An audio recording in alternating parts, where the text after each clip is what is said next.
করছে, চিকিৎসা করছে ওরা ইনকাম করার জন্য, ওরা টাকা আয় করার জন্য সব ছেলেকে মেরে ফেলেছে। আইসিইউ মানে একটা এটা নিরাপত্তা মানে কি চিকিৎসা, এরা নিরাপত্তা চিকিৎসা করে না, ওরা মানে ইনজেকশন দিয়ে বাচ্চাদেরকে মেরে ফেলেছে।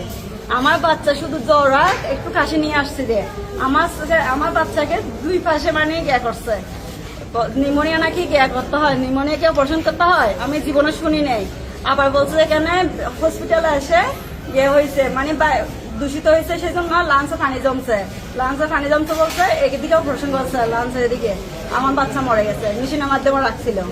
আমার বাচ্চা যদি কেউ বলে বাচ্চায় জ্বর উঠলে কাশি উঠলে আমাদের না হসপিটাল কোনো ব্যবস্থা নেই, কর্তৃপক্ষ বলছে আমরা এটা দেখছি, তাও আমার বাচ্চা মারা যাওয়ার পরে এর আগে কোনো স্টেপ নেওয়ার মতো কোনো সুযোগ নেই, এরা এখানে আসে না, এগুলি তদারকি করে না, কতগুলি ইন্টার্ন ডাক্তার দিয়ে এখানে আইসিইউ আমার সম্বন্ধী যিনি চেয়ারম্যান পদপ্রার্থী